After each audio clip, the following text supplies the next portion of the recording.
Welcome to the January 9th, 2023 Education Committee and Supplementary Regular Board Meeting of the Lower Merion Board of School Directors. The board believes it is in its best interest and the best interest of the students of the district to hear comments from district residents. An opportunity will be given later in the meeting for public comment both in person and through the chat feature, which will be read by Mr. Roos. This meeting is being live streamed and video recorded with sound for public broadcasts.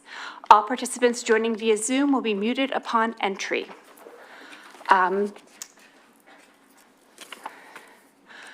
So on behalf of the board, I want to start our meeting tonight by congratulating Dr. Merion on his new nomination to become the Pennsylvania Secretary of Education. And as noted in the letter sent out this morning, as to compliment the governor-elect on his fantastic choice. That said, we are sad to see him leave. We are committed to continuing the work Dr. Merion has been leading over the past 15 months. This includes exploring opportunities for healthy start times and full-day kindergarten and embracing diversity, equity, inclusion, and belonging, and that they will remain at the forefront of the district's focus. Pending board approval this evening, Dr. Merion's resignation will be effective January 16th. To that end, our plan as a school board is to identify and appoint an acting superintendent for the remainder of this school year. And as you can imagine, this opportunity has arisen quite quickly, and therefore our goal is to name the acting superintendent by our next full board meeting on Monday, January 23rd. In the interim, our highly qualified cabinet level administrators will be handling day-to-day issues and any concerns that may arise. Our next step will be conduct a search for a new superintendent whom we hope to have in place prior to September 2023. Based on our recent experience, I believe that this is a realistic timeframe. We intend to hire a firm with expertise in educational leadership searches, and we will both provide new opportunities for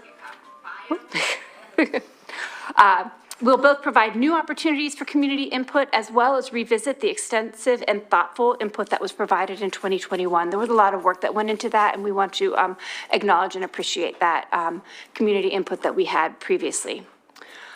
So while we're sad that Dr. Merion is leaving, we won't let the upcoming transition derail the important progress accomplished under his tenure.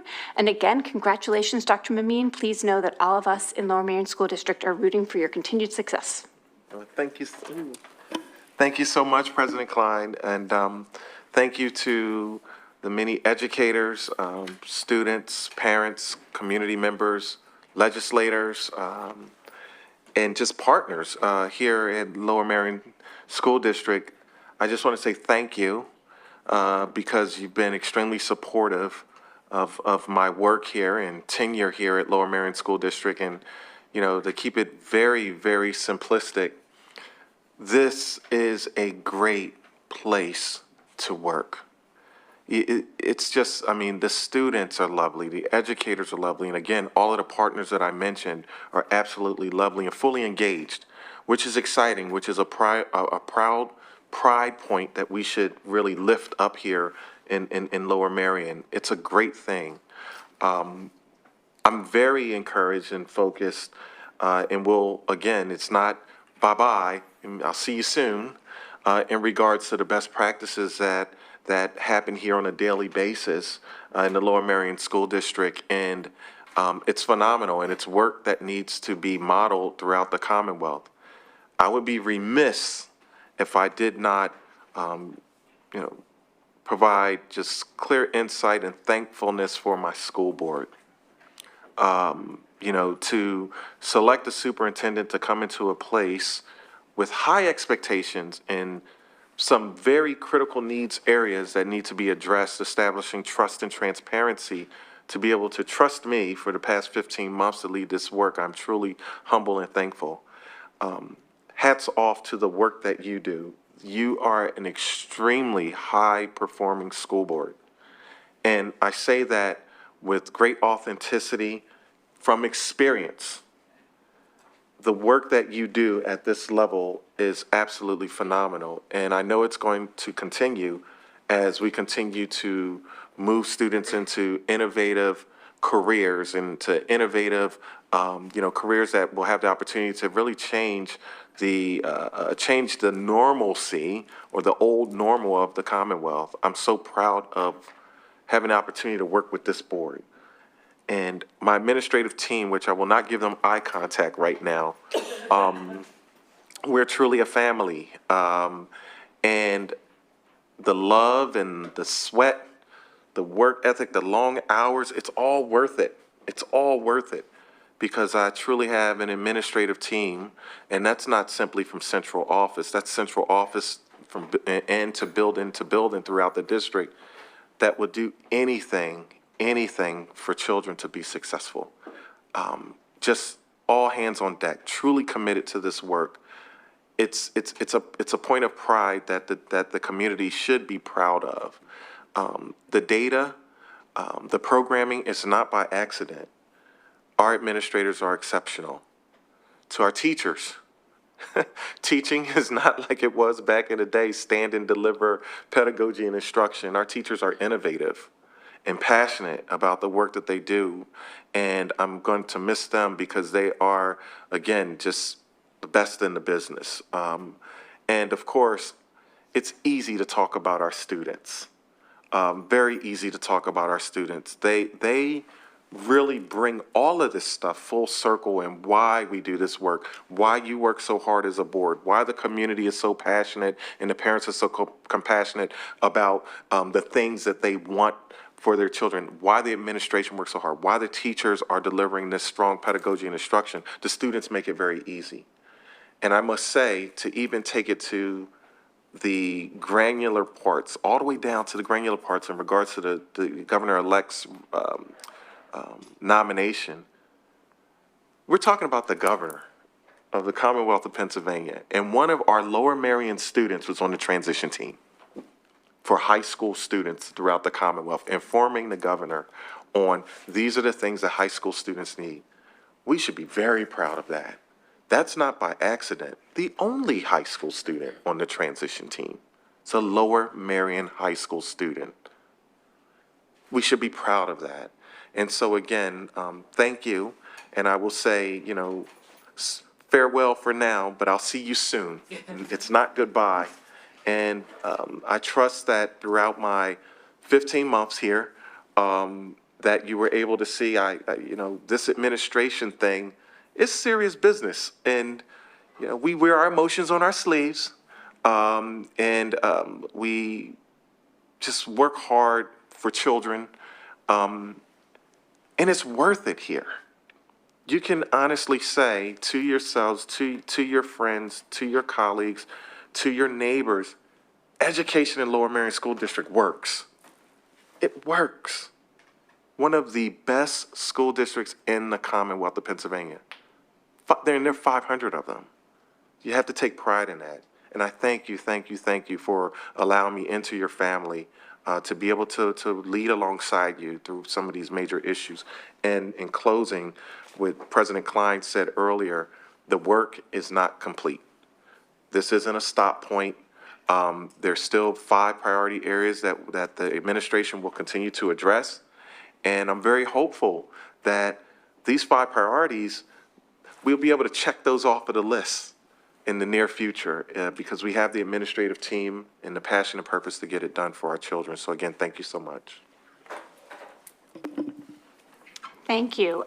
So I guess now is to the business of the resignation. We need to add an additional agenda item this evening to accept the addition of Dr. Mameen's resignation as superintendent effective close of business January 16th, 2023, and that the board waives the requirement of the 90-day notice. Do I have a motion to approve adding the agenda item? So moved, regretfully. Do I have a second? Second. All in favor? Aye. Aye. Any opposed? Any abstentions? Okay, so the motion passes. So next is the recommended action. So I recommend that the Board of School Directors accepts the resignation of Dr. Khalid and Mameen as Superintendent of Schools effective close of business January 16th, 2023, and waives the requirement of the 90-day notice. Do I have a motion to approve? You have a motion to approve. Do I have a second? Second. All in favor? Aye. You do need to ask for public comment. Oh, And just from people here, but you do need to at least ask for public comment. Correct. Sorry, okay. So prior to voting, although we have approved, do we have any in-person public comment on this particular agenda item? Okay, well, Okay. we followed the Good. rules and You did are what we good. needed to do. So, all in favor? aye. Aye. Aye. Any opposed? Any abstentions?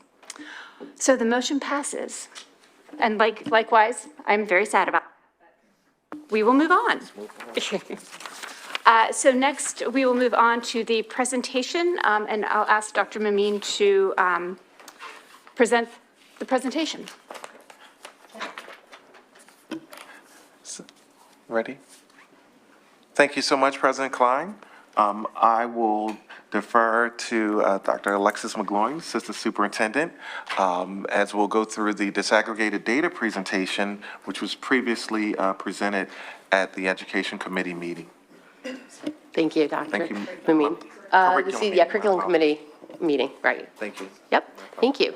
So there's some slight adjustments based on feedback, but I'm happy to again welcome our curriculum supervisors to really take the majority of the presentation. I'll do a little of it, but the majority of the presentation will be brought to you by Nancy Aconchia-Mesa, who is our K-6 STEM supervisor, Dr. Dory Martin-Patone, K-6 Humanities, Jason Lilly, our lead curriculum supervisor, and also 7 to 12 STEM supervisor, and Lauren Hopkins, who's our 7th through 12th humanities supervisor. And so Jason's going to begin and lead us through, and we'll all jump in at different points through the presentation. All right, thank you. As Dr. Mumine shared earlier, the passion of all the stakeholders in this district is reflected through our students, and that's what you'll see tonight. It's an opportunity for us to share our second data presentation, which is broken out in a disaggregated way so you can see how the performance of different student groups across our district. Before we jump into the data itself, it's important that we all have a common reference point, so we start with some definitions. PSSA is the Pennsylvania State System of Assessment. There are 2 types of data you will see today presented. One is achievement, which is an individual score. The other is growth, which I'll explain a little bit more as we go through, but it's how students learn over time rather than just a snapshot. There will be various subgroups presented throughout the presentation. The same subgroups will be represented on each slide.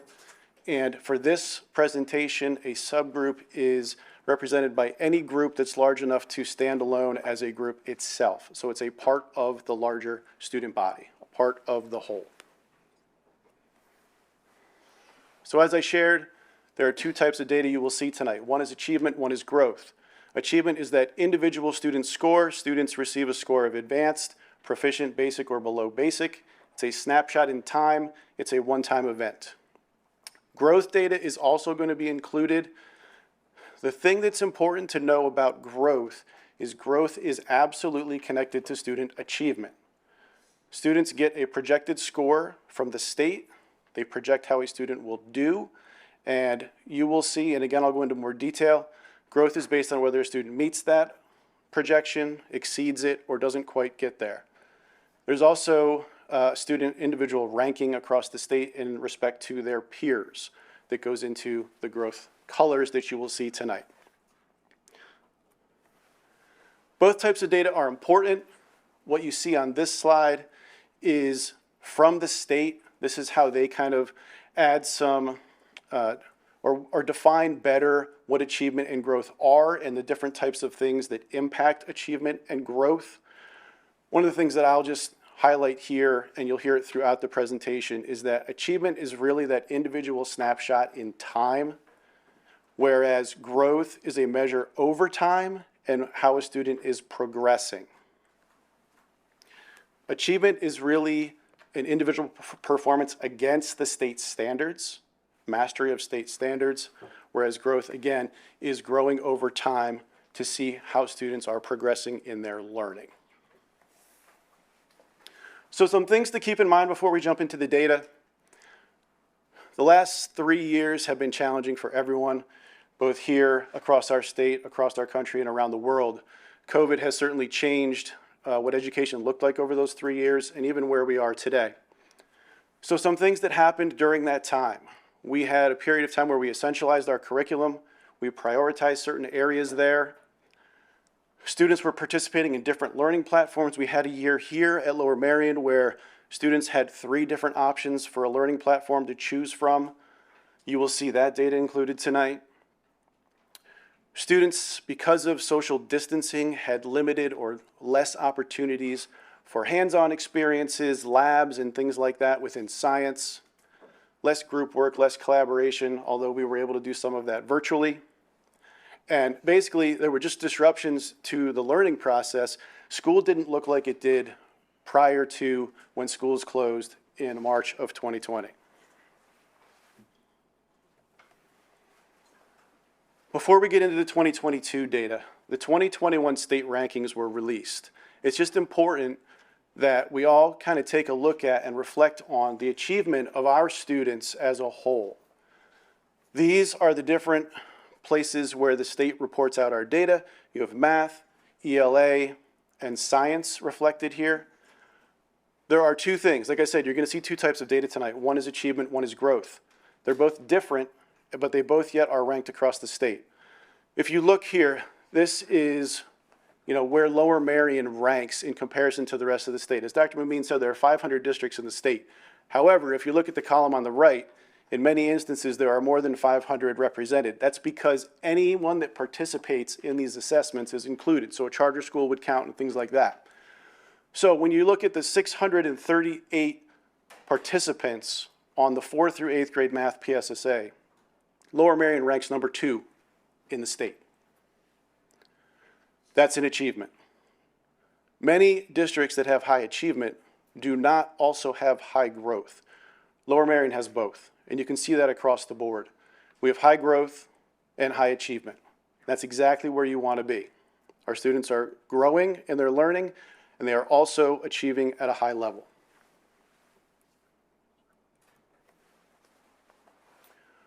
When state data comes into the district, I just think it's important to take an opportunity here tonight to talk about what we do with that. And I think that's a question a lot of people have. So when data comes into the district, it usually happens over the summer. When that comes into the district, we take a look at that from a central office level, sort of that balcony view. We dig into that data from a district lens. So what you see here, the very first line, is a district lens. We do look at things like how different grade levels performed, how different subgroups perform, how different buildings compare to each other. We look at things that impact students across the district. So things like curriculum would be explored if we saw differences across buildings or differences within certain groups. We then develop a list of trends that we see across the data from a district perspective. We then pass that information on to the building leaders. And collaboratively, we then develop district goals and building level goals. One thing that's very different, though, between the district level look at data and the building level is from a district lens, we really don't know the students deeply. We just have the data. So we're looking at this without knowing anything else about the students. At the building level, they can go much, much deeper.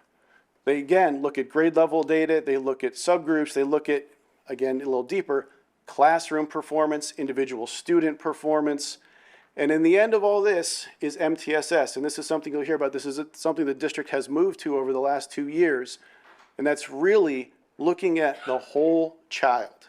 It's not just the data, it's not just this snapshot of state assessments, it's attendance, it's behavior, it's classroom performance, it's effort, it's all of those different things, and in the end, the goal is to help a student be successful. This slide is sort of a different way of looking at what I just shared, but it talks a little bit about what happens at the central office level, that district level, and then what happens at the building level. What you can definitely see here is the buildings have the ability to go deeper, especially when looking at qualitative data and what they know about a student that goes beyond state assessments and even local assessments.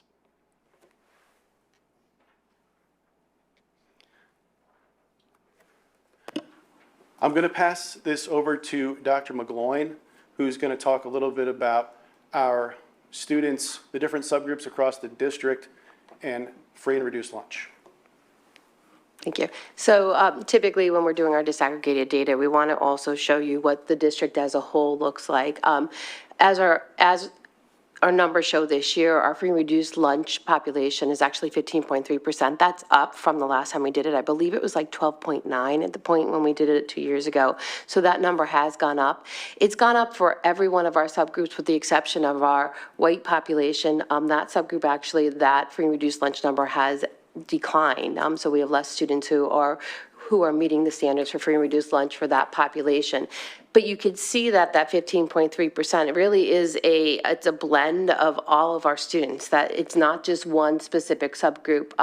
Our largest subgroup in that population is Black and African American. You can see that 57.8% of those students make up that subgroup, but it's a smaller group. There's only about 8%. Almost 9% of students that actually fall into that subgroup. So they're about a third of the students in our free and reduced lunch population. It really is a nice blend. The district in general, and I've said this so many times, it's really a neat district because 65% of our students identify as white, and then you see it's a blend. Asian is our second largest subgroup in the district, and then it's really a mix between that. And so it's a nice, diverse group of students that sit in our district that we have. Next slide. We also looked at it by elementary, middle, and high school. And so, Jason, you have to move it along. Thank you. So from an elementary standpoint, no surprise, our buildings that have our largest free and reduced lunch population are also our Title I schools. Penn has the highest free and reduced lunch population at the elementary level, not in the district actually, but at the elementary level, Penn has the highest free and reduced lunch population at 18.8%, Penn Valley 17.3%, and Belmont Hills is 16.2%. They are our 3 Title I schools in the district. Next slide. And then at the middle level, you'll see that it's fairly equal across at least 2 of the buildings, with Bala Cynwyd having our lowest free and reduced lunch population and Welsh Valley at 15.8 with the largest free and reduced lunch population in the district. And pretty much even within our subgroups, there are a lot of consistencies across the middle level schools. The school with the largest free and reduced lunch population in the district is Lower Merion High School. Lower Merion High School has 19% of our students qualifying for free or reduced lunch. When you start to look at the data presentation that we'll be going through, we actually don't note it as free and reduced lunch, but instead it's noted as economically disadvantaged. That number, though, and free and reduced number is the same number. They really equal each other. So when you see the presentation, when the state pulls the data and they call it a subgroup, it's economically disadvantaged. And so that's the makeup of our district. Thank you. When we start talking about the data, which we're almost there are different colors used to represent growth, and there are different colors used to represent district growth than there are for subgroups growth. So I just want to highlight those colors here. When we talk about district growth, either a whole grade level or the entire district as a whole, there are 5 colors used to represent whether students have met the mark, they're meeting those projected achievement goals, or they're above, it goes into the blue. So on level is the green, making the growth is green, exceeding is blue, and then if you don't meet the mark, you see yellows or reds, depending on how below meeting that projection the students are as a whole within that whole grade level or the district as a whole. So there are 5 colors. Anytime you see blue, that means students have exceeded the state projections for achievement. It also means that students have grown more than 1 year of understanding in 1 year of time. So they've learned more than 1 year's worth of information in 1 year of time. That's how the state correlates those 2 things. When we do look at a specific subgroup, there are only 3 colors. There are not 5. If a student meets their mark, they are represented in green. If they are exceeding, it's blue. If they are not meeting the mark, it's yellow. There is no dark blue and there is no red. It's just meeting, exceeding, or not quite there. As we now jump into our data I'm going to turn things over to Nancy Akanchi-Mesa to start with elementary math.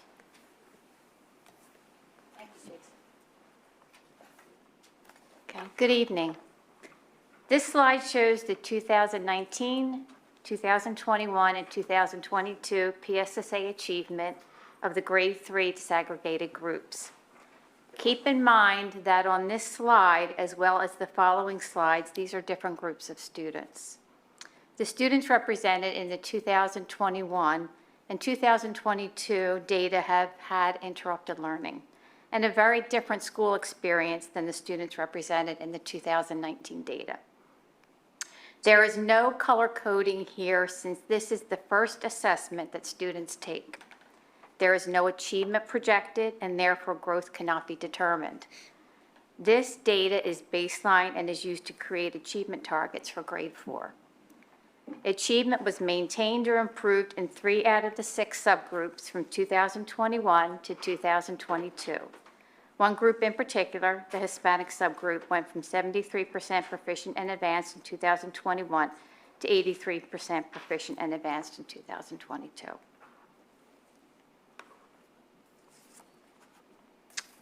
This slide shows the PSSA achievement and growth of the grade 4 disaggregated groups in 2019, 21, and 22. In 2021, no growth data is available for this group because they did not take the PSSAs in 2020 to have any growth attributed. The achievement scores for this particular 4th grade cohort became their baseline scores, as it was the first state assessment that they took. The 2022 4th grade achievement projections are based on the grade 3 PSSA achievement scores from 2021. As a reminder, blue means there is evidence that the group exceeded the growth standard. Green means there is evidence that the group met the growth standard, and yellow means that there is evidence that the group did not meet the growth standard. 4 out of the 6 subgroups exceeded the growth standard, with one group not meeting the growth standards as indicated by the yellow, even though their achievement improved. This particular group didn't meet the projected achievement targets from the state.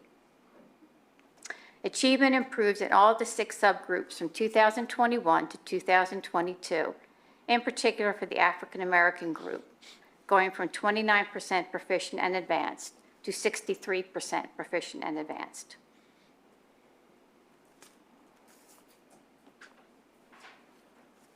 On this slide, you will see the grade 5 achievement and growth starting at the district level and then by subgroups for the last 3 years that PSSA was administered. Looking at the 2022 data, there was evidence that the grade 5 group as a whole exceeded the growth standard, as well as 4 out of the 6 subgroups. For the other 2 groups, African American and white students, there was evidence that they met the growth standard as indicated by the green shading. Achievement improved in 4 out of the 6 subgroups from 2021 to 2022. Here I would like to highlight the Hispanic subgroup who went from 53% proficient and advanced in 2021 to 75% proficient and advanced in 2022. All right, now I'm going to turn it back over to Jason.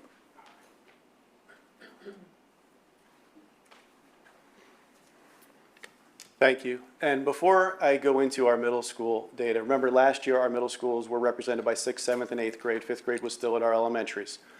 So before I jump into the elementary or the middle school data, it's important to note that when this data was shared to us from the state acknowledged that there were certain groups that were most impacted achievement-wise by COVID and what happened during those last several years. Middle school specifically was called out as a group that was most impacted. Even within middle schools, the state acknowledged that 2 groups in particular had the biggest challenges, those being African American students and those who were economically disadvantaged. So the state saw that as a trend across the entire state. You will see in our data, some of those trends do show up for us, but in other places, it's a little different for us. So this starts our 6th grade. Some things I want to call attention to here. In trying to better understand achievement and growth, and that each group of students is a unique group of students, if you look at our 2022 score for the whole district, we're at 72%. you notice that is actually higher than it was in 2021 when we were blue, meaning we exceeded the projected scores. In 2022, it's now red, even though our achievement scores are actually higher. That's because the individual group for 2022 had a higher projection of how they would achieve. It is also important to note that when one particular subgroup is significantly larger than the others, which is definitely the case here, that group as a whole, in this case, the group that's showing yellow, that group can impact the overall district growth color if such a large group doesn't meet their standard. The same thing could be true in reverse. So if you had a group that was the largest group that was exceeding the standard, it could skew what your whole district or grade level data looks like as far as the growth color is represented. So sometimes our achievement is actually up and our growth is down. They are two different measures. It's important that you understand the difference between the two. Actually, before I go on, I do want to highlight something here. While the middle school data is challenging, and again, the state acknowledges challenging for everybody, in this particular sixth grade group, I want to call attention to our Asian subgroup because in 2022, not only are they over 90%, that is the highest number we have anywhere on this entire chart over all the years we're reporting so far in this presentation. So that group for sixth grade, regardless of what was happening during the pandemic, they have shown tremendous success as far as achievement is concerned. In seventh grade, you see similar trends. As a whole, our district went from blue to red. Again, our achievement actually went up a couple percent, but the growth color is down. And if you look similarly, our largest subgroup, in this case the white students, that group as a whole did not meet the state projections. On this particular slide in seventh grade, I do want to draw some attention to our Hispanic subgroup. From 2019 to 2021 to 2022, they've continued to grow during that time in achievement. So their achievement has increased year over year for the data that's reported in this particular slide. Eighth grade, I know I shared about the two subgroups in particular that were most impacted. Across the state, eighth grade is the group that had the biggest challenge. To paint that picture a little bit, this is the group that really did not experience a middle school experience that kids would have had in the past. Their sixth grade year is the year schools closed. Their seventh grade year is the year we had 3 different platforms in place. And their eighth grade year is the year kids first returned back to schools where we had social distancing and things going on like that still. So these students in particular, eighth graders across the state, did not have a middle school experience that we would expect or hope for these kids that students had had in the past. That is reflected in our data here, and this is one place where those two particular subgroups the state has called attention to, African American and economically disadvantaged. We do see those two groups coming through as our lowest achieving groups in eighth grade.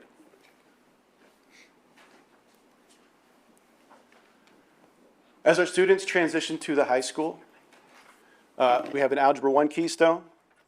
The Algebra 1 keystone is an area where every one of our subgroups is exceeding the state expectations for achievement. It is an area where we've had some changes over the years. So while COVID was going on, we also transitioned to an integrated math program. Every student in every subgroup, I won't say that, I'll say that differently. Every subgroup is, as a whole, exceeding their individual growth, or achievement projections. I'm going to turn things back over to Nancy, who's going to talk about science.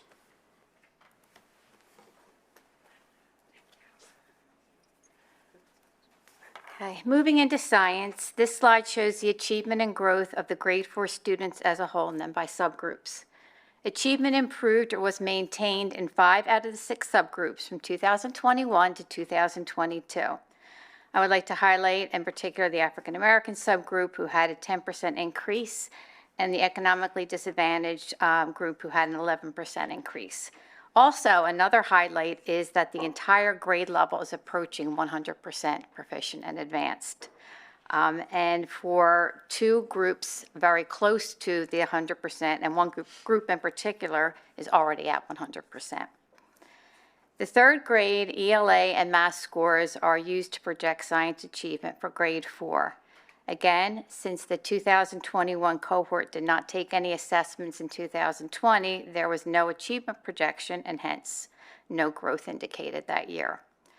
For the grade 4 group as a whole, even though their achievement was at 96%, they were projected by the state to be higher than 96%, hence the yellow shading. For 3 out of the 6 subgroups in 2022, there was evidence that the growth standard was met, whereas for the other 3 groups, white, multiracial, and economically disadvantaged, it shows yellow, indicating that those subgroups didn't meet the state projected achievement, even though the achievement was rather high for 2 of the groups.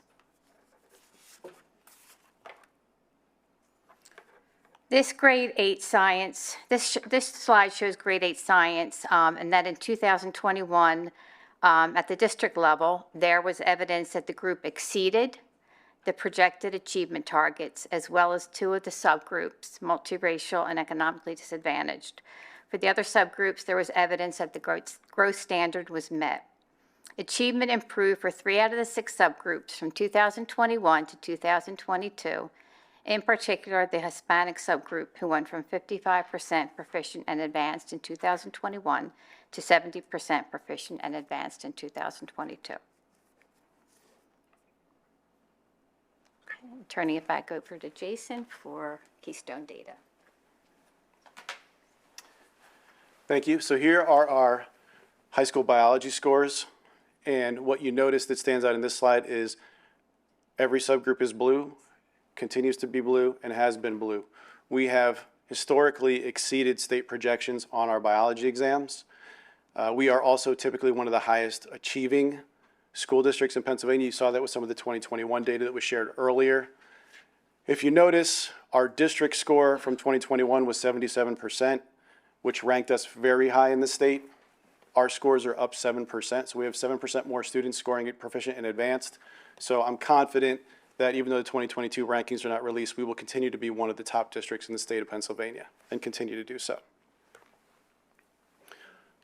All right, I'm going to turn things over to Dr. Dory Martin-Patone to talk about elementary ELA. Good evening. As mentioned previously, during the 3rd grade math slide, this slide demonstrates only achievement and is not color-coded for growth because it is a baseline year for PVAS. It is purely showing achievement. In grade 4, the students did not take any assessments in 2020, so there wasn't an achievement projection nor growth attribution. The scores in 4th grade remained consistent overall. The district and all subgroups exceeded or met the growth standard. In 2022, the highest achievement occurred for our Black African American subgroup. In grade 5 ELA, all subgroups met or exceeded the growth standard. In 2022, the Asian and white subgroups were the highest achieving.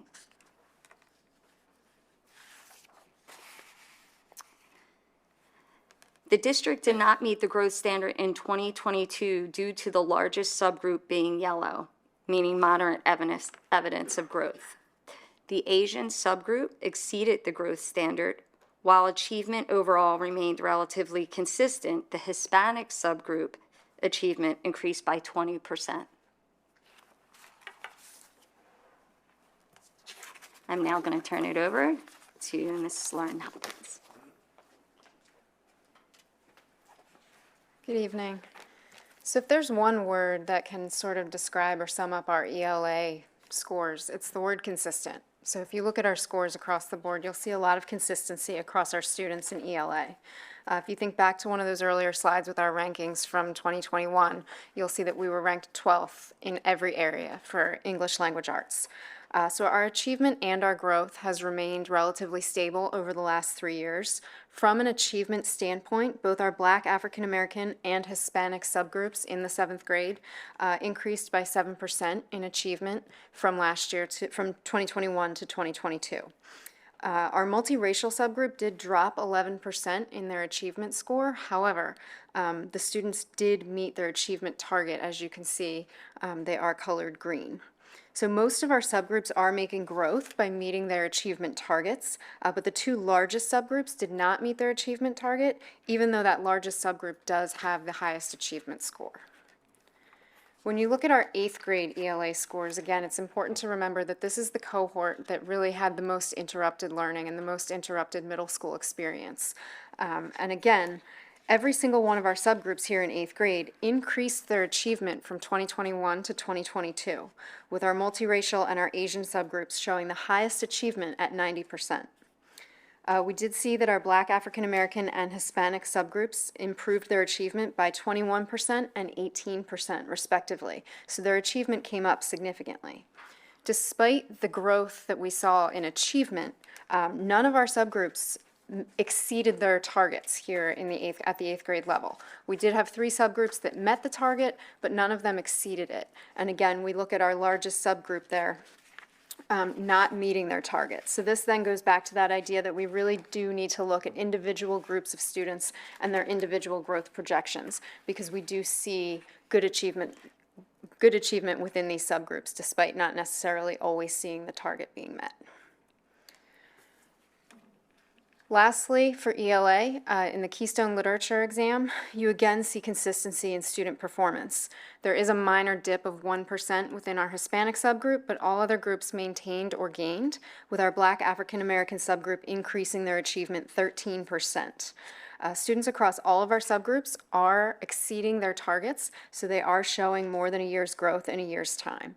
So overall, again, our students are making consistent progress throughout our English Language Arts program. And with that, I'm going to turn this back to Jason.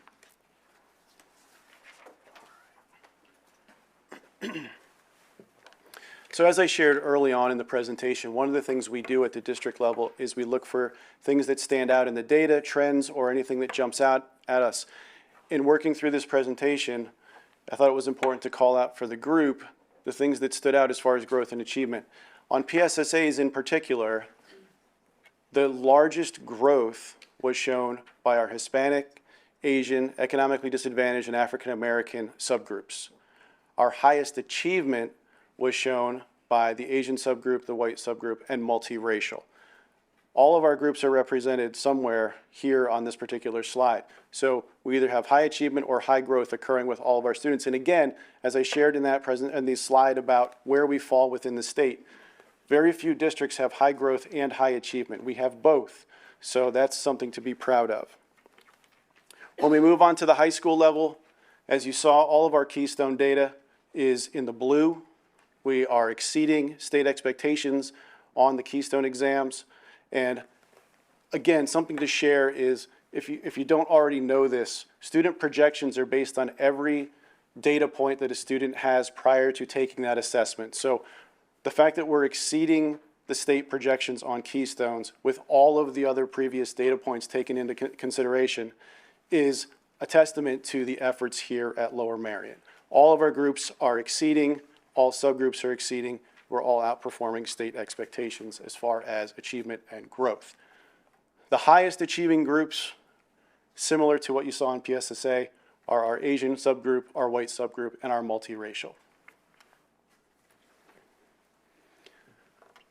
So this year in 22-23, we've had some changes. We have changed the structure of our elementary and middle schools. So when we start looking at data next year at this time, it will be a little bit different. 5th grade is now part of our middle schools. It is no longer part of the elementary schools. Black Rock is a new school. This will be the first year we actually have data coming in for Black Rock students. So next year will look a little bit different. It also makes it a little challenging this year because students are in different places across the district. So when we talk about looking and going deeper with that data process, the funnel process, we have to make sure that the right data get to the right buildings so that they can work with those students to continue to be successful. We are still coming out of COVID. Any of us that watch the news, you always hear, here's the latest variant, here's what we think is going to happen. It's not gone, it's still here. We still have some challenges, and we have to be ready to deal with those challenges as they come up. So some things that are new this year, I talked about MTSS a little bit again in that data funnel, but MTSS is a way of looking at more than just state assessments for a student and then figuring out what is it exactly we want to do to help them be successful. What kind of things can we try? There's something called the TIPS process, team-initiated problem solving. That is a piece of MTSS, and that is looking at all that data and developing a plan. That is something that is in place this year for the first time, and we're really using that to our advantage to try to help students be successful. Curriculum, I talked a little bit earlier about some of the things that happened during COVID. You know, we had essentialized curriculum and prioritized pieces of our curriculum. We are very much getting back to make sure we're using our full curriculum and our students are experiencing it the way that it was pre-COVID. We have a new data warehousing system, and that's a new change as well. So we're continuing to grow our capacity to look at data and to analyze data and then to put it into use. Our strategic plan included interdisciplinarity. Again, there are changes happening in our district this year for the first time, especially at the middle level where we've really tried to infuse more interdisciplinarity across the board. Going forward, you know, there's good data here.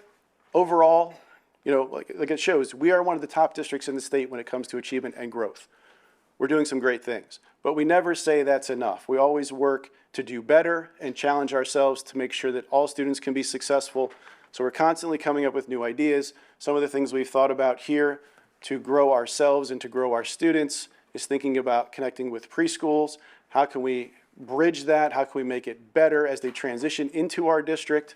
Thinking about effects of a push-in model versus pull-out models for both reading and math, and then across the entire district K-12, really expanding our summer programs. We have one of the most robust summer programs of anywhere around, but we're always looking to grow that and expand that. Our students love that when they get there, and we want to continue to grow those things to help them be successful. One-to-one tutoring and different types of tutoring are things that have been part of our district for several years now. We continue to look for ways to grow those things.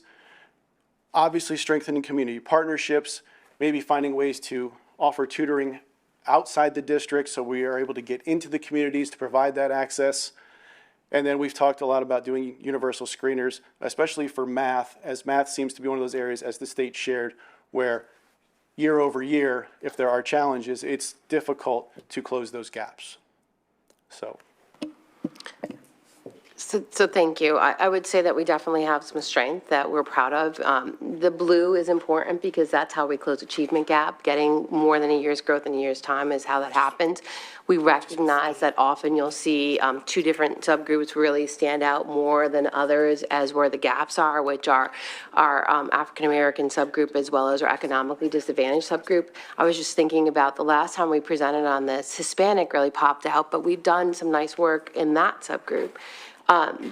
So that's definitely an area of focus for us. You know that we have targeted programs. We talk about that from a summer perspective and after-school tutoring perspective. I think that's why we see blues in a lot of pockets, but that does not mean that we don't need to continue to work on it and continue to grow, because the achievement isn't where we want it to be in many regards. But I think we're doing a lot to try to make that happen.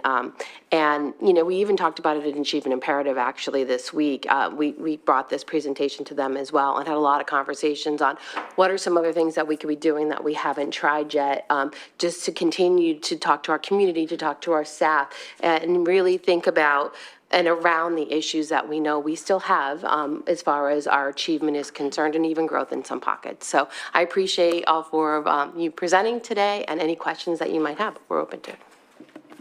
Thank you, Dr. McLeod, and thank you all for today's presentation. I'm going to open it up if there are members of the board with questions. Ms. Kalish? I'll go first. I'll try to be brief. I have a statement, a short question, and a more in-depth question. First is I would absolutely love to see any more programs that we'd be talking about with after-school programs, especially at the elementary level. I know our middle and high school, we have a lot of focus on clubs and tutoring programs and stuff, and I'd love to see that expand where we can. I know we have fantastic summer programs at the elementary. I'd love to see some of that during the school year. My brief question is for that one subgroup. I know we had one test where a subgroup had 100% in proficient or advanced.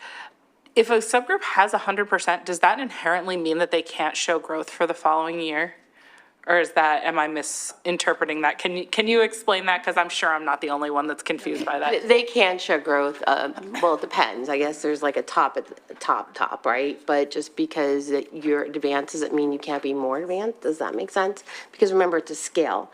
And if you think of it as like a scale, and you get a It's- numerical value that's associated with it. So it's a percentile exam, it's not it's like it's complicated, I'm just, You get a scaled score, it's called Yeah. a scaled score, which is a number, Yeah. right? Then what the state does, the reason you see percents is they then are equated, the scales are then equated to below basic, basic, proficient, and advanced, right? And so, and there's a range in each of those areas, below basic, basic. So when we see the percents are really the number of students that have reached proficient or advanced on the assessment. It's not their Okay. scaled score. so you could have 100% of your students reaching 95%, and that would put them in the advanced category. And if next year they got 97%, Yeah. that would still be growth, even though they'd still be in a, I'm Right. with you, okay. The we're state good. may say that they should have hit 97% of the scale score. Like the scale score should have been higher than it actually was in that advanced range.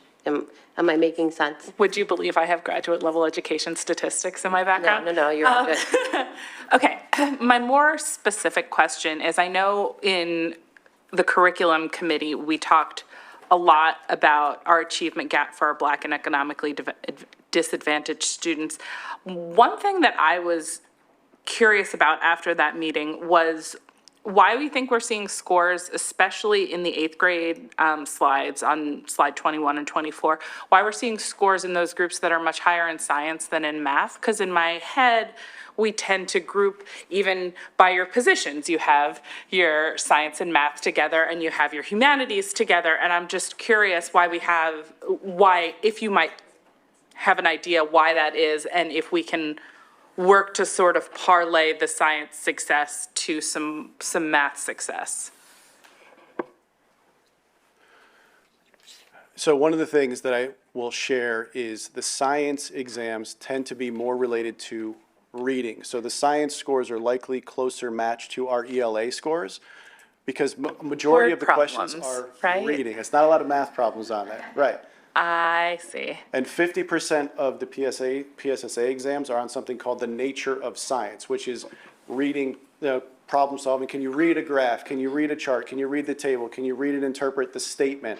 So it's a lot of reading comprehension, really, that you see on the science exams, rather than math or problem solving. Okay, I have a follow-up that you might not know the answer to, and if not, that's 100% fine.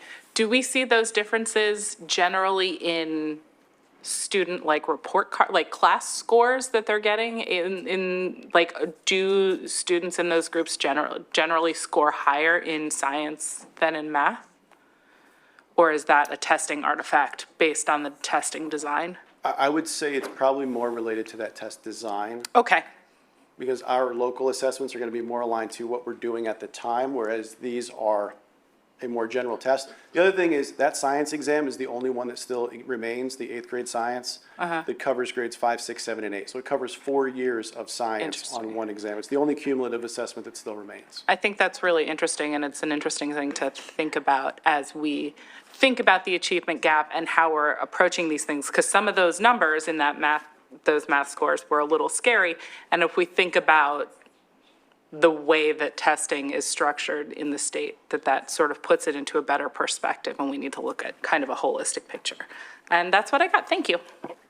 Thank you, Ms. Kalish. Hi, a few things. I'm thinking of how to phrase this. I think that this data and our lack of addressing the opportunity gap that was present in 2019 and is still present in 22 is unacceptable, straight up. My questions around the subgroup variance around if our general assignment assessments are not testing in alignment with the test design, giving us data aligned to the eligible content that makes sense to provide us specific, that's problematic. And the connections to our curriculum design and how we've restructured the elementary school to win periods, and also how the most the biggest drops are in the middle school, and that's where we're going to see the most transition, should be further emphasized. I don't see those things that are general wins as wins. I see them symbolic of us just trying to cast over some pretty dismal data that we should not be proud of, regardless of where we rank in the state. And I don't think they align to our commitment to equity and anti-racism that we've put out. So all of that being said, you know where I stand. My question is, what are we actually doing about it, and how can we disaggregate the data beyond proficient advanced to the subgroup levels across each school so we can get more specific about which classrooms there is success, which classrooms there are not, and what we need to change amongst our educators and in our buildings to have students prioritize and make the progress that they deserve.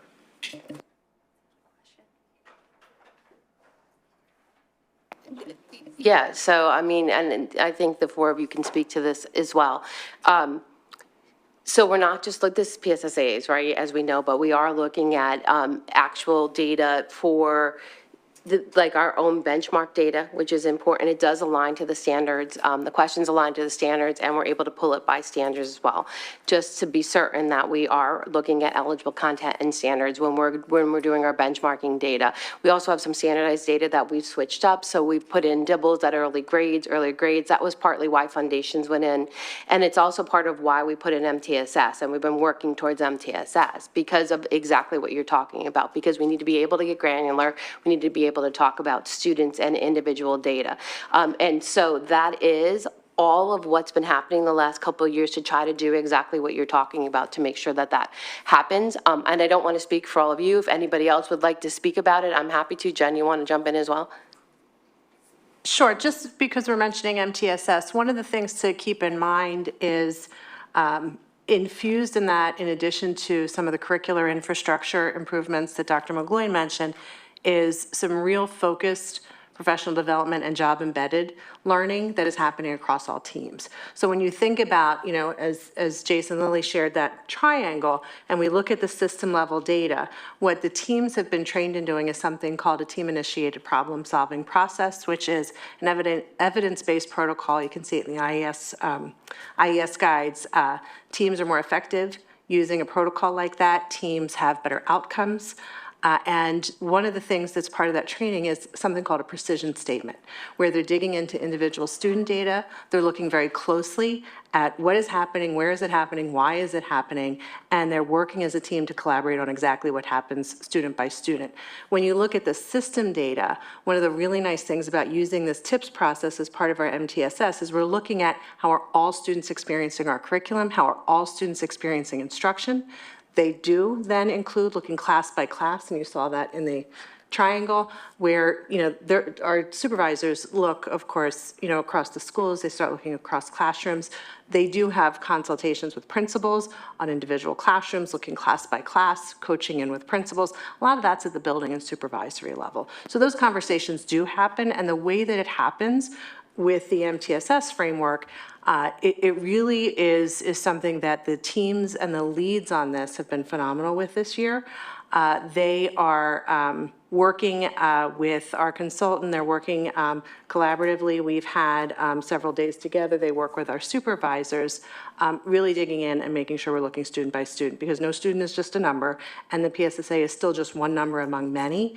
So it is a comprehensive experience, and our teams are using that particular process for the first time this year. However, the triangle that Jason shared is a process that's been longstanding in the district, where we're looking at district data. It's just in a more, really more aligned way now with this TIPS process, allowing all of our leaders, all of our interventionists, our CSIs, I'm forgetting the name of them, our coordinators of student intervention, to be able to talk the same language when they're looking at data, so that we are comparing and asking the right questions. So when can we get a roll-up report then? Or when is the next benchmark? Or where, all these things that are happening, where's the accountability that we can see the data around progress that's being made on the building level towards what you're talking about? Right, so progress is going to look different depending on what we're talking about. So one of the things we talked about is don't look at data without a question. So is there interim accountability data that we are able to see benchmarks along the way?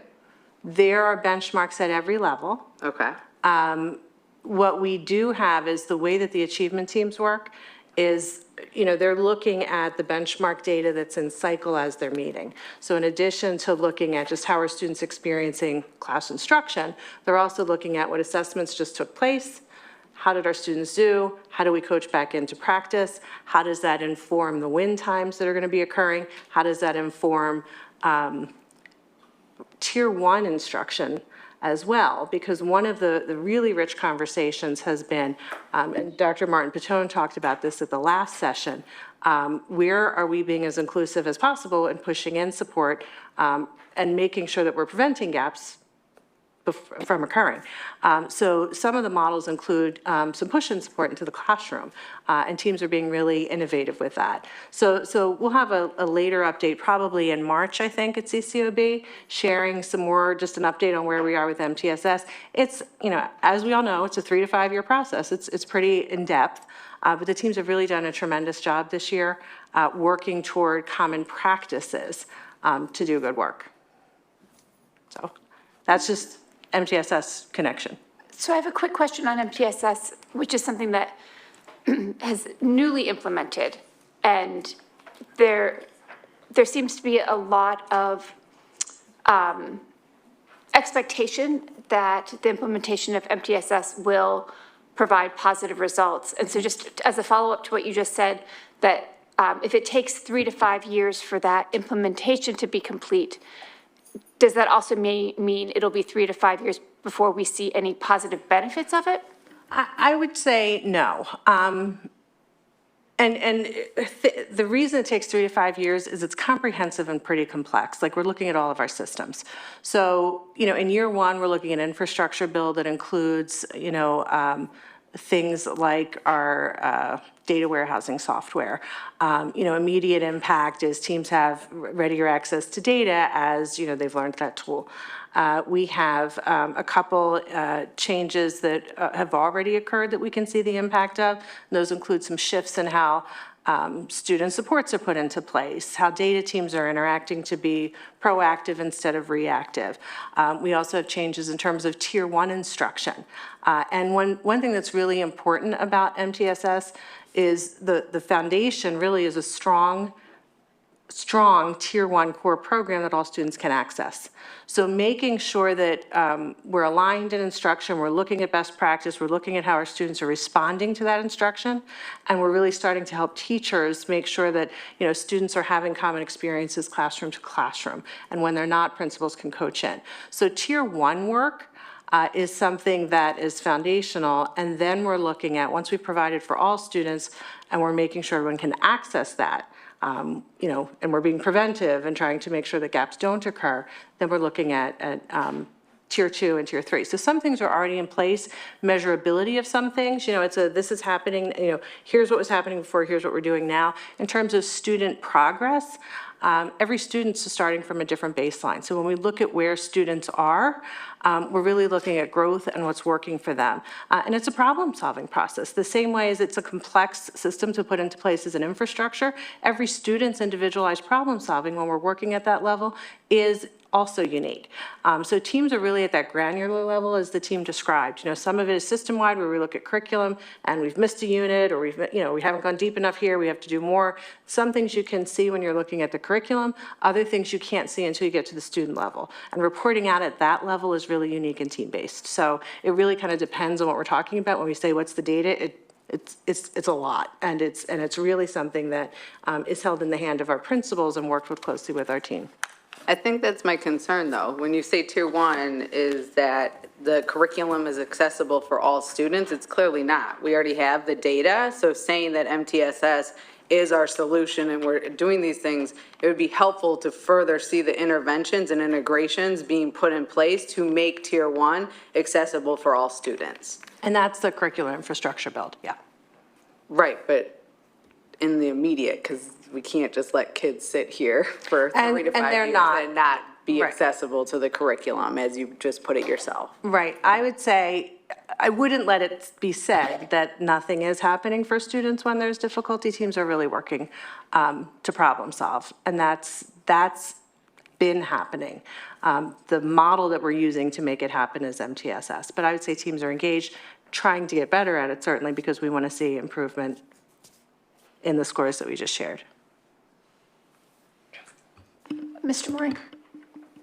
And again, I thank you for that, and I really appreciate it because, one of the things that struck me, and I appreciate adding some of the areas of further exploration from when we presented, at CCOB, because that really is the critical point, is what's the intervention points and how are we really building on that? And I know we had some initial discussion around, the summer programs and was really looking at, well, what's the ongoing in-school intervention and how are what are the ways that we are engaging? And I know that MTSS begins to, address that and look at the individualized student, and we're building the larger system around it. And I'm wondering if, the Achievement Imperative Task Force might be the vehicle for some of that interim reporting and benchmarking, similarly in which ways in which we looked at some of the summer programming and kind of tested and fielded those ideas and talked about, and, that because there is that intervention point with administration, community, and board, participation in those meetings, could that be an area where we do some of this more kind of interim milestone reporting, as well as just being able to be accountable on our progress around these issues, if that may be, an avenue for doing that. And also looking, across the board at the various intervention types and making sure that we're building those in. And certainly it is, and it can be, which is what we actually spent the whole entire meeting on this. We typically break into subgroups for those meetings, and we did not do that at the last meeting. We spent the whole entire session talking about the data, having those conversations as well. And we're not done with that conversation, so it absolutely can be as well, yes. Ms. Garrison? I'm just curious, pre-COVID,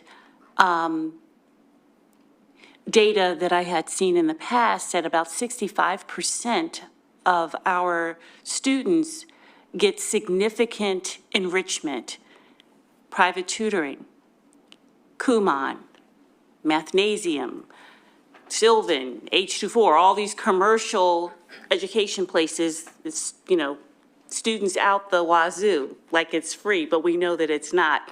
How much does that impact the achievement gap? Do we have data around that? I mean, we don't have data around how many kids receive tutoring and the impact on the achievement gap. However, I would say, obviously, if somebody's getting tutoring, it's going to help achievement, right? So that is why the district provides tutoring for our students. So we have tutoring in the elementary school, two different types, one-on-one and small group tutoring as well. And then we also have it at it'll go up soon at both the middle and the high school. We've already posted for our tutors. And so we provide that tutoring for our students for free. So, and we've had a lot of conversations on how do we get the most amount of students in, multiple conversations this year as well, because one of the things that's difficult is we'll provide tutoring and then the students don't show up, or we can't get students there. And so that, you heard Mr. Lilly talk about us saying, should we go out, right? Should we provide the tutoring not at our high schools? What should we provide it in the community, right? And have our people go there, or should we be doing it virtually? We've talked about stipending our staff versus maybe paying hourly to make sure that we get more staff in. And so we continue to have the conversations about how do we get more students to access that tutoring, but the district does offer it for all of our students as a free service. It's not something that costs money. And so our conversation has been, how do we get more and more students to participate in it? With all of the principals, with all the curriculum supervisors, with HR, we've had several conversations, and it's been ongoing, but that's some of the things that we've been brainstorming. But we are able to provide that for all of our students, which is a wonderful thing. That is a wonderful thing. And from my recollection, during COVID, I can't remember the years, they're all like meshing together, but there was like one-on-one tutoring provided online, and it seemed like that was extraordinarily successful. Am I correct in that? So I'm just thinking, well, whatever was most successful, why don't we duplicate that? Why don't we try that? Well, it was successful, but we want more students to participate. So our conversation is how do we get even more students to take us up on tutoring? And then how do we So are also we asking entice the staff to student? be able to Are- do it as well? Are we asking the student? Are we getting the whole family involved so that the parent knows it would really be beneficial for your Yeah. child to get this extra enrichment? Yeah, we do reach out to the families as well, yes. Okay, Yep. thanks. That's not to say that we're not, like I said, brainstorming other ways to get more students involved, because we absolutely are. We would like our numbers to be even higher, Right, for sure. thank you. Dr. Sautner? Thank you. I guess it's been a week since curriculum that I had to sit on this. I still don't feel any better, especially about the math. Because it is, when we look at the African-American students and we look at that vertically, that difference between our students, sounds like something that should not happen in a school that is ranked second in the state. So when I look at these pieces and we dug into it during curriculum, I want to ask some of similar questions, but a few different. One, there is new data out there that did look at things like Khan Academy for math in particular that showed during COVID, with classroom instruction, not in isolation, but with classroom instruction, and that combination did increase. So looking at all those opportunities that not just supports the students after school or in the summer, but during the school.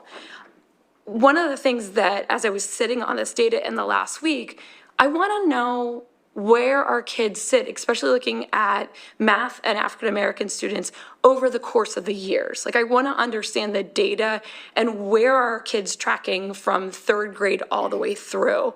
And also, we do a great job here touting our wins, which I'm not saying don't do that. There's a lot of great success, be successful, but we never show the losses. Like, when you go to, page 36, it's like growth and achievement. That's great, but I want to see the flip of that coin. Where are opportunities? Every time you look at a SWOT analysis, you're looking at your strengths, but you're also looking at your threats. We need to be doing that for our kids too, and really focus in on where those changes are.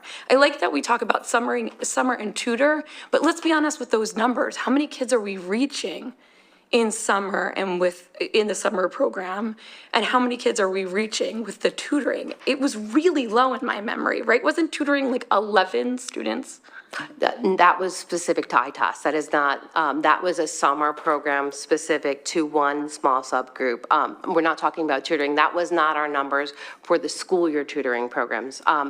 So you're thinking of one small sliver of everything, and only in the summer. So when we're talking about tutoring, we're typically not talking about the summer ITAS program that we're talking about, that I talked about when I was presenting on summer programs, different than our tutoring programs during the school year. But do I feel like we need to be hitting more tutoring after school students? My answer would be yes, which I think you've heard me say a couple times. I don't feel like we're hitting enough students, which is why we're continuing to have the conversations about how to get them in. Summer program-wise, though, we hit a lot of students in the summer programming. And it's gone up every single year since we've been tracking it, including this last summer. We've had, and I don't remember off the top of my head, but it's thousands of students that come through our summer program. So then can you correlate? So 1,000 students come through the summer program, and just looking at one lens of that, like math directly, if you're looking at, because ELA looks really good, science looks really good, not every year, or every grade band, but it looks pretty solid. But if you're just looking at math and the summer program, are you then doing an ROI of, is this actually working? Like, are we seeing that this impact made this effort? And I know it's not a one-to-one, and it's not a sweet spot of like, just do that one thing and everything will be better. But are we measuring that along the way?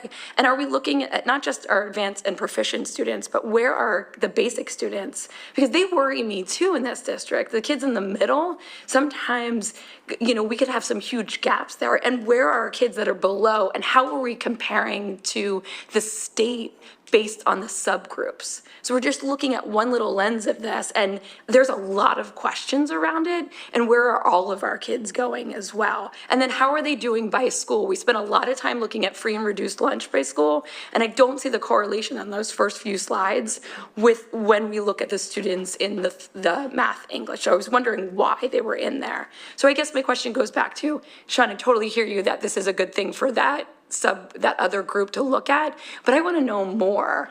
And then I want to see what are our inputs and how are they changing our outputs.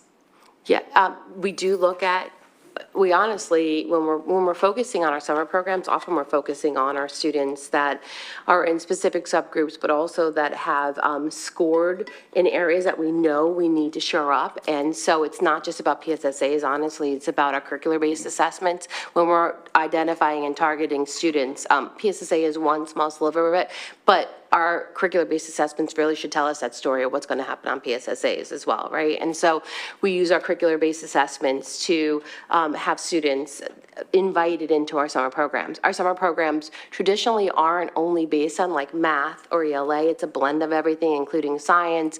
We add specials in there as well because it's not just about achievement, it's also about continuing to, you know, really work with our students throughout the year so there's no learning loss as well.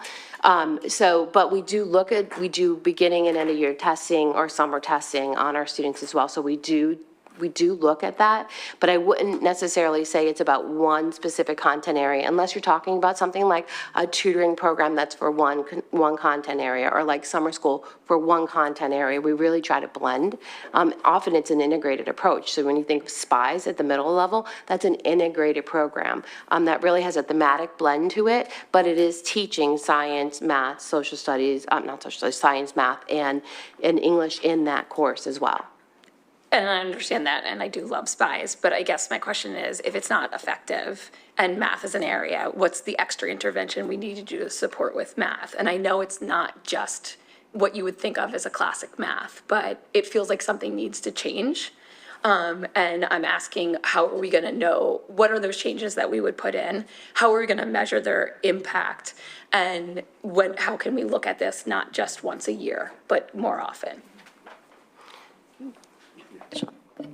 So, and I'll just comment, and I think that, you know, one of the things, all of the points that we're raising, incredibly important and viable, but one of the things and one of the reasons why I pushed or suggested that we look at the Achievement Imperative Task Force is because, as we all know, education isn't only a school-based learning prospect, right? And having the parents, because a lot of the difficulty with math, and as you look at, you know, achievement, is the ability for parents to engage, you know, and help children have that work become embedded. I know I had to stop helping my kids with math very early, right? And, you know, and I have a STEM student who's excelling, right? But thank God he got that from somewhere else that was other than myself or my wife. But, you know, I think the point that I'm making is that it is a comprehensive effort, and that it is also one of the benefits of pushing this through the Achievement Imperative Task Force that I found really beneficial in the work that I did with them was that we had all of those bands to push on and really think about programming beyond how do we help parents be better equipped to move their students forward in STEM and math in particular, if that's an intervention that we're going to pursue. But and again, that reporting would happen here, but the ways in which we can actively engage may be more beneficial in a task force type of situation. Thank you, that's helpful. May I jump in? I just wanted to add to that. One of the things we talked about, and I'm glad that you mentioned that parent piece, because that was a huge part of the conversation that we had at AITF. And we talked about parent nights, community nights to provide that support. I'm like you, luckily my husband is a math wizard. And how do we have those conversations? We talked about, you know, looking at the students, the names behind the numbers, what is their story, what are their needs, looking at placement, honestly, and how we're placing our students. So we did have a really good conversation, and having community members that know the students and know the families was really great in that meeting. And so I do think that, and we did say that moving forward, that would be a good place. And so it was, there was a lot of questions, and similar to the questions that we have here tonight, and I've written down a lot of those notes as we're talking, but in addition to the tutoring, and providing that space, and people, when we're looking at our families, I think when we start talking about it in these family groups, knowing making it something that families think is important, that they want to attend. Are we explaining these concepts? Mathematics, the way we did it was differently. I share my favorite story of the lattice method. As a principal visiting 3 classrooms, they did the lattice method 3 different ways. And I was like, 3 times 3 is this. I don't need these diagonals and numbers. And so when we're thinking about some of our parents and our families and our communities, they learned a certain way. And so how do they help their children if they've learned a different way? And so I think bringing everyone together, as you mentioned, is huge. And we did talk about that at AITF. Ms. Garrison? My question was around, I think it's great that when we are compared to the rest of the state, we're just stellar, it's wonderful. I'm curious how we look from a global perspective. With our highest achieving students, where would we land in reference to like PISA scores? Where would Lower Merion be? Do we have any data around that? We haven't taken that assessment, so I wouldn't have any gauge of where we would land because we haven't participated in that assessment. Do we have any information about where our students would be in the global market? Because we're just not in Pennsylvania. I mean, we have, opportunities really that are global, or even how do we compare to Connecticut or Washington or, you understand what I'm saying? This from a national level. Do we have any data around that, or just comparing ourselves to other people in Pennsylvania? Well, Pennsylvania's apples to apples, right? I mean, but if you look at like a U.S. News and World Report, we always rank high in that regard as well, and that's a national report. I can't give you an achievement comparison across the nation because I don't know one that we participate in that exists at this point. Nate. Yeah, but I understand that, but I mean, from our district, I don't have the NEEP scores. I hear you on that, but yeah. No, I understand what you're saying. Did you say NAEP? Okay. Ms. Schrock? Yeah, I just had a question. Given some of the, given the discrepancies in subgroups, specifically for 4th grade math and connecting it to entrance into advanced math at the middle school and some of the requirements, have we considered or are we considering the entry requirements, given we already know the disparity of who would be able to enter those programs now? And it could be through the Achievement Task Force or another time. I would just offer that I would like us to look into that, given we already know from this data it's completely inequitable. So I guess have we, is the question. If we haven't, can. Nancy, do you want to talk about placement for 4th grade math?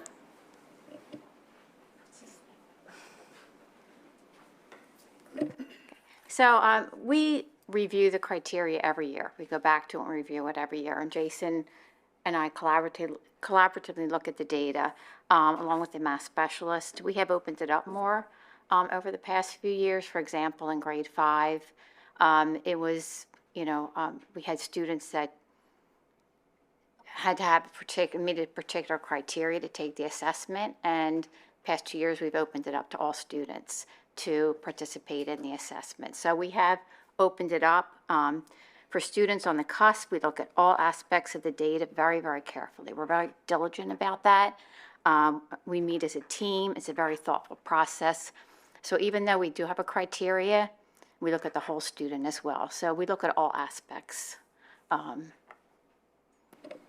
And I would just add to that, what Nancy's not sharing is when she says they look at all aspects of the data, I mean, they go test, but like when they have students who didn't meet the criteria, they go through the actual test item by item, looking at the student work to see, was it a computational error? Did they still get the concept? Is this a student we could give a push opportunity to? So they really are trying to open as much possibility for students as they can. And if student didn't show work, go back, have the student show the work. So we're very, So maybe we could talk to the Achievement Task Force, because given we already have the opportunity gap and we don't provide a tier 1 curriculum that's accessible for all students based on the data, the criteria set forth is unachievable from the onset for some of our students in subgroups. And The implications of that are they will not have access to upper level math, which precludes them from admission to certain universities, starting in 5th grade, if not going into that and getting through Algebra 1 and up to pre-calculus and beyond. So, Dr. Jones, I don't know who takes that on, but I am concerned about that and furthering our work here. I'm on it. I just had a quick question. When we're talking about the placement, is that something that the students are requesting that they want to go into a more advanced math, or is that something that you just get there on the first day of school and you're like, this is your math class, congratulations? There's an opportunity for students from 4th to 5th grade to accelerate into, from 4th to 5th grade accelerated math, which is actually 6th grade math. And there's criteria, it's, which involves teacher input, grades, benchmark assessments. So it's varied and it's weighted. So it's something that students, at the end of the year, it's determined. Parents can opt their students out if they so choose. So it is in place. Parents are aware of it from the beginning of 4th grade. So it's not something that they just find out. I mean, they go through this process and data's looked at very carefully, like Dr. Gaudioso said. And then 5th grade, there's another opportunity, 5th to 6th grade, going from 5th grade math to grade 7, 8 math in 6th grade. What's that? Or 7th grade math. Both of those opportunities have a summer bridge attached to it, so students have to go through the summer bridge and be successful in that to enter into accelerated math. Ms. Schaffmeister. Okay, I'm coming at this a little differently. As you know, I'm very much into the social emotional learning and teaching the whole child. And I think we need to take a step back from this and realize we're looking at a test. These kids know how to take a test that on the outset may be inequitable to certain subgroups. And we need to consider that we have a culture in this school, we have very driven students, and that usually starts in the upper grades, of which I've heard students say they've been discriminated against by other students because they're in a CP class. And there's a certain culture that we need to, it's great having driven students, but there's a point where we push it too hard. And we want to make sure the students are learning, and all subgroups of students are learning, and that the teachers can meet the needs from a social emotional level. And that's what I would like to see in an equitable environment for every student. And I'm hoping MTSS is a start of that. But as far as coming from the point of a test, like a standardized test, I just feel like we need to take a step back and realize what we're talking about right now from that is not really saying throughout the year how well students are doing and how well they're doing in that subgroup. That's what data I want to see, and I want to see that they're learning and that that's something they will take through with them for life. Okay?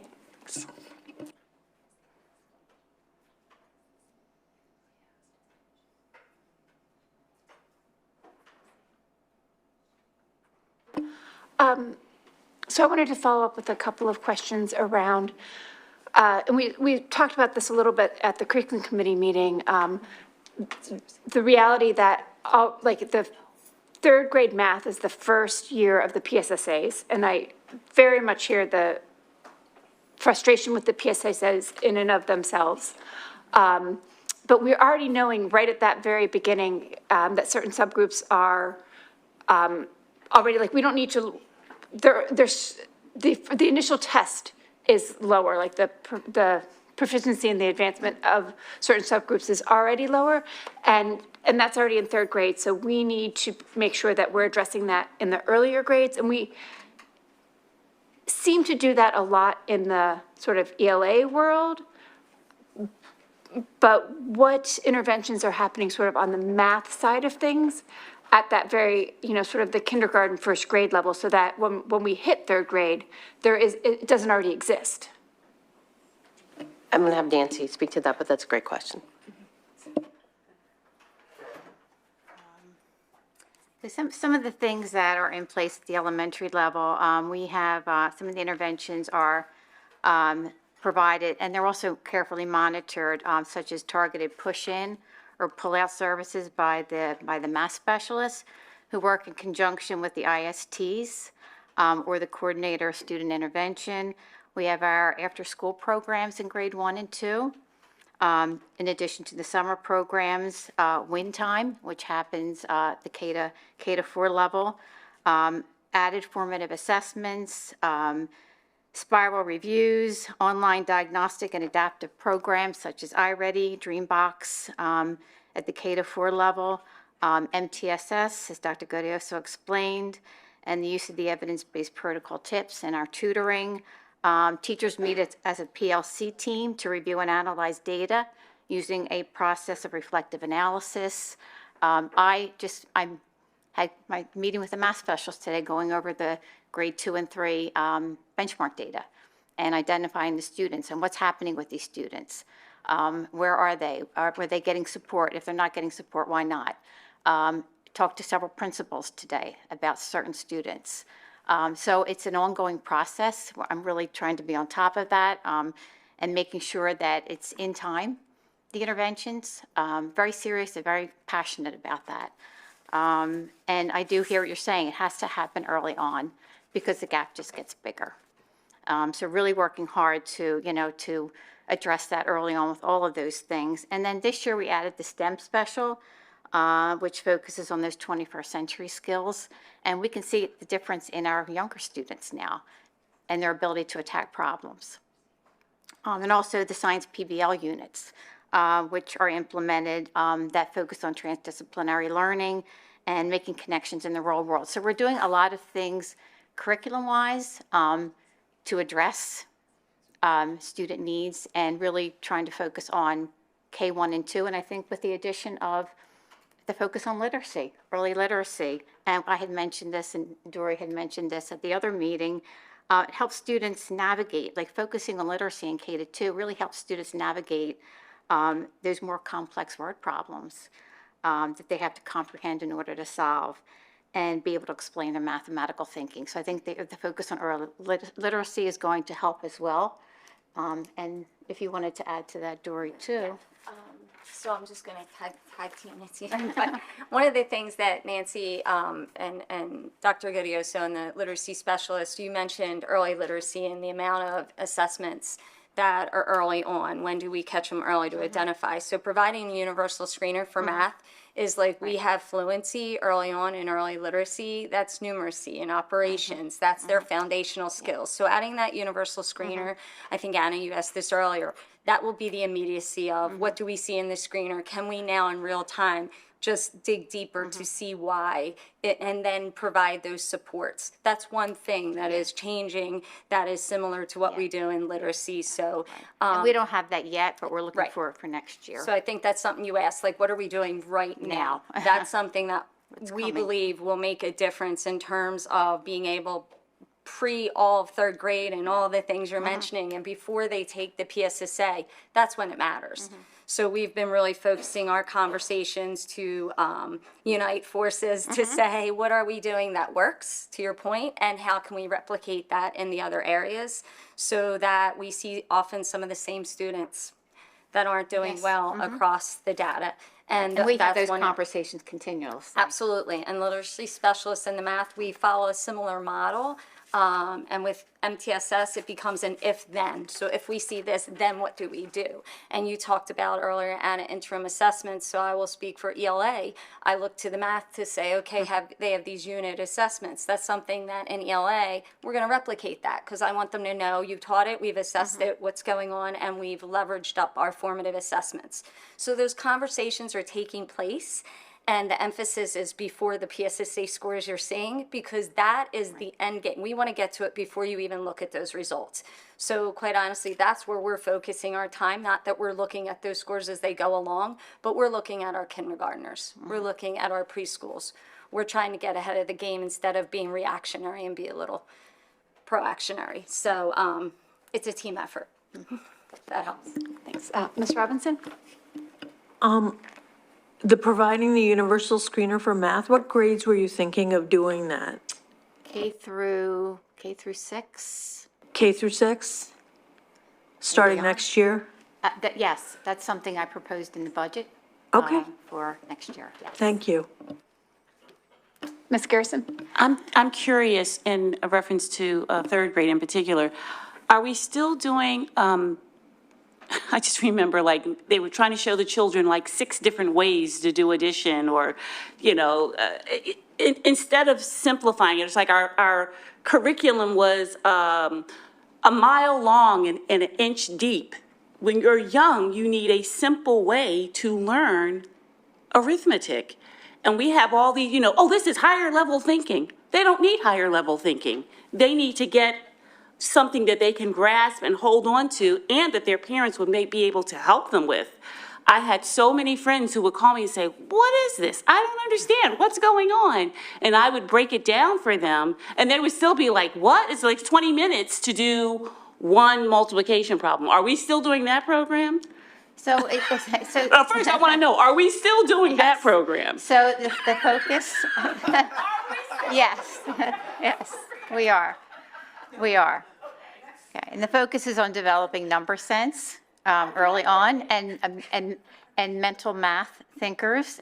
Students is just not focusing on digits and focusing on place value and different strategies to add and subtract so that they are learning through a number sense and understanding that when they're adding numbers, they're not just adding digits, they're adding, tens and ones and hundreds. So it's developing that early number sense, which really, if you go into a classroom and I've talked to students, they can add 389 plus 454 in their heads because they know how to break apart numbers and they know what they mean. So it's really developing that true number sense. It really helps them later on. But I think it's helping some students who've already had a firm rooting in mathematics before they actually got here. And that's my point for those. This a gap that we're talking about starts before they get to school. So if we don't empower those parents with those skills so they know how to help their kids, we're going to be talking about this in the next 10, 15 years, about the gap getting bigger and bigger and bigger. Because those who have the money and the resources, they're going to always say, hey, I'm going to pay for this additional services.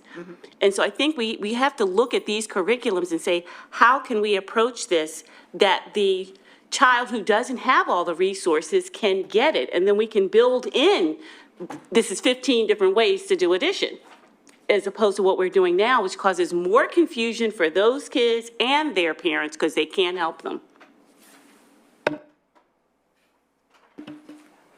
Ms. Schaffmeister? Hi. Quick question about the, that's Voyages, correct? No, that's. And what grade does that go up to? Right now, we are using that core resource in grades K to 5. K through 5. And then what program are we using in the middle school then? Envision for 6th and 7th grade and 8th grade. Okay. And then the integrated math is a different resource. Okay. Okay, thank you. Sure. No. I checked with Peter. He doesn't have any questions. Mr. Lee is participating via phone. So thank you all very much. I just did want to note that there was a lot of reference back to conversation that we had at the curriculum committee of the board. That's the meeting that meets on the first Friday of every month. And then often our education committee. Wednesday. Oh, sorry, first Wednesday of the month, policy, first Friday, my mistake. And then the education committee meeting, which is generally the second Monday of each month, often revisits one of the bigger topics that are discussed, and we bring it to the full board.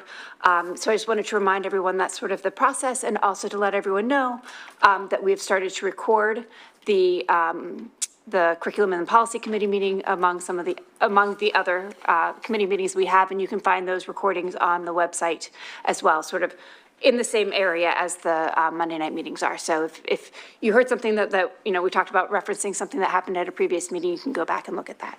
So thank you all very much for your presentation, responses, and for all the questions from the board. It's much appreciated.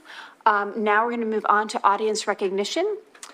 So at this time, Ms. LaPera, we open the chat feature, and those of you at home will see a 10-minute timer appear on your screen. You can submit your questions or submit your comments and or questions via the chat feature. Please be sure to begin with your full name and where you reside within the district in order for your comment to be shared. That's true for both in-person and chat comments. And Ms. LaPera is going to ask if we have any in-person comments for tonight's meeting. Okay, I'll begin. Ruth Jenkins from Wynwood. Many years in the classroom at many different levels of teaching. I have an elementary school degree and I have a secondary degree in English and history. First of all, I think what you're doing is you're missing the elephant in the room. We don't have full-day kindergarten. And full-day kindergarten is where we get this separation. The children who are coming in to first grade that have been to private nursery schools, they've been in all-day schools, and those disadvantaged students, they're at babysitters. They're not coming in reading, they're not coming in knowing their numbers, they're not coming in knowing their colors. They are at a disadvantage right from the beginning. So, you know, before you even go anywhere, you better take into consideration that FDK is really a most important thing, and I've been talking about this for 30 years, and there's been one excuse after another. The other thing is the tutoring. After-school tutoring is not going to work. Students don't want to be here after school.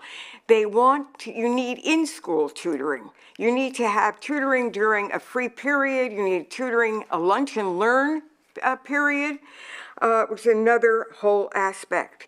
As far as parents understanding the curriculum, a Zoom meeting, a tutoring for the parents, and also, as we said before, simplifying it. You know, when you, I'm also a piano player. When I start to take piano lessons, I don't play concertos. I play Mary Had a Little Lamb on simple little notes, so I understand where everything is located and what the concepts are. And then I go on to more advanced. Same with the math. Students have to know math, have to understand how to function. Then you can go on and play Carnegie Hall, if you so to speak. The other thing is, do the report cards reflect advancements? Or do they just reflect where you are in a certain time frame? So you talked about, you know, that you're showing growth. Do the report cards show growth for the parents so they understand that they may not be on grade level, but they're getting better? Or is there a written form that says your child is I mean, I remember writing these long documents of your child is participating, it's doing better, standing up, getting friendly, all of the real person, not just the grades and the marks and the production, but the real person themselves. Thank you. Thank you very much, Ms. Jenkins. And that is our only in-person comment, so Ms. Buckman can do the chats. Before we get involved, thank you, Ms. Jenkins. Points well taken. Oh, thank you so much, thank you. And points well taken. We currently have the report cards do demonstrate, show progress. And also the Targeted K program. Now, those, again, as we've heard this evening, as we're talking about programs and different assessments, these are still things that, you know, they're in place, but we want to delve deeper. So again, I just wanted to recognize that from your comments. Thank you so much. Ms. Buckman, if you want to start reading any public comments that have submitted via the chat. Sure. The first one is from Dina Yaski of Wynwood. Do you know what intervention is scientifically proven to reduce achievement gaps? Full-day kindergarten. We want to address these gaps early, full-day kindergarten. You don't want to wait 3 to 5 years for MTSS to take root, full-day kindergarten. Our district has a reputation for having limited bandwidth, when it comes to tackling multiple objectives at once. I sincerely hope that the board and remaining administration ensures that a search for a new superintendent and handoff in no way slows down the timeline or impedes action being taken on the district's prioritized challenges, most importantly, full-day kindergarten. The committee has done work to put the many decades worth of cries for FDK into action. Just last month, the State House presented updated legislation calling on school districts to provide universal free pre-K. How can a proclaimed top-tier district like Lmsd still be so far behind what everyone else already knows as scientifically researched best practice for children? The next comment is from Sarah Thomas of Wynwood. First, I want to congratulate Dr. Merion on your upcoming position as Secretary of Education for Pennsylvania.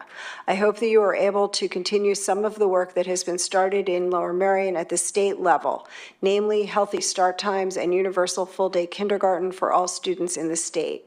While our district is not the first to implement either of these initiatives, challenge us to be a leader in implementing them.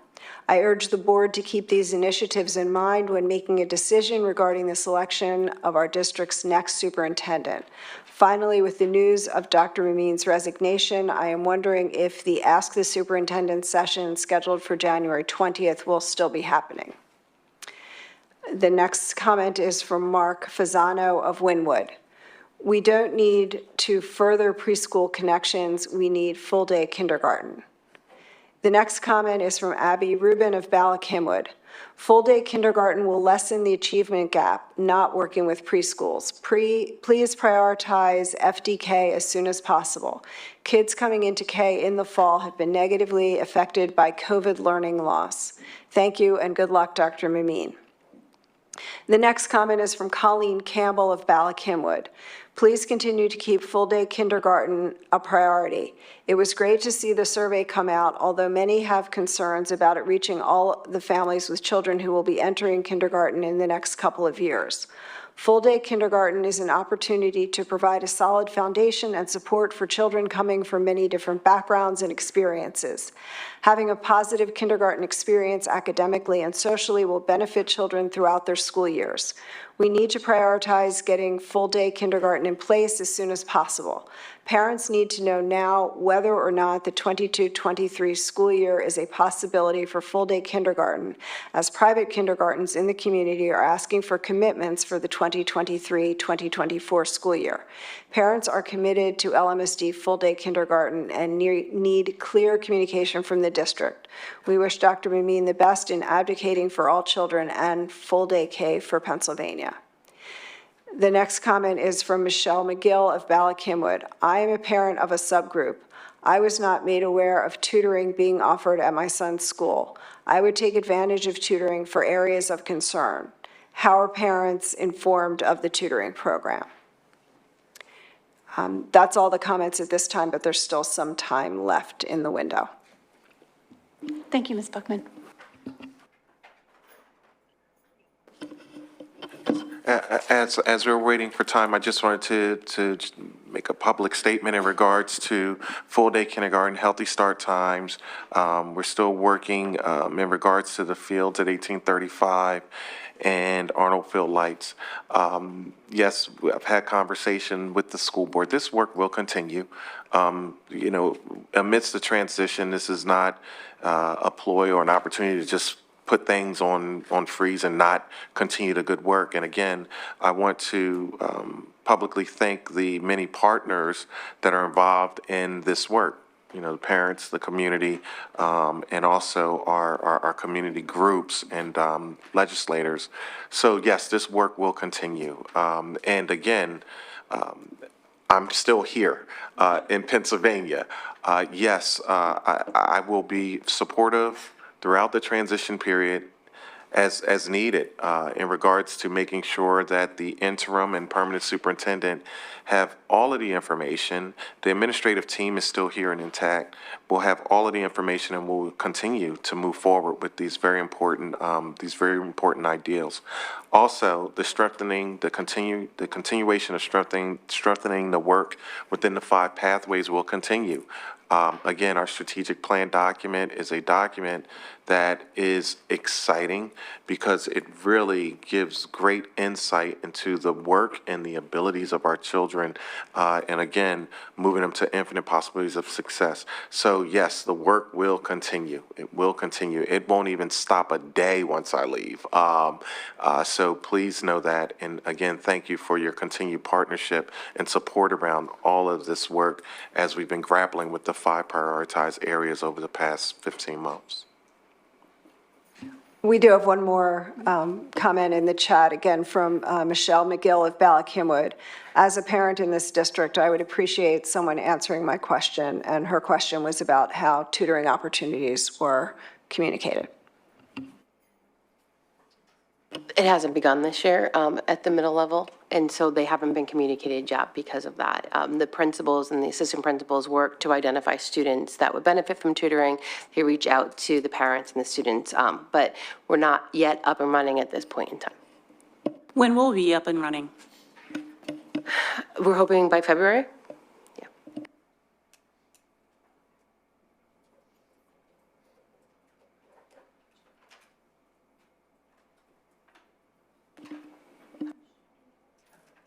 I'm sorry, time is up. Sorry. Sorry. Thank you. So thank you all for your public comments. We have upcoming meetings, mostly in person here in the District Administration Boardroom, unless otherwise noted. January 18th is the Legislative Committee. It'll be at 7 p.m. via Zoom. We'll have a conversation around fair funding. January 19th is the Facilities and Purchasing Committee meeting here at 8:30 a.m. It will be live streamed and recorded. January 23rd is our next regular business board meeting at 8 p.m. here. And then on January 25th is the Communications Committee via Zoom at 7 p.m., which is Wednesday, January 25th. Thank you all for your time. Good night. Thank you. The meeting is adjourned.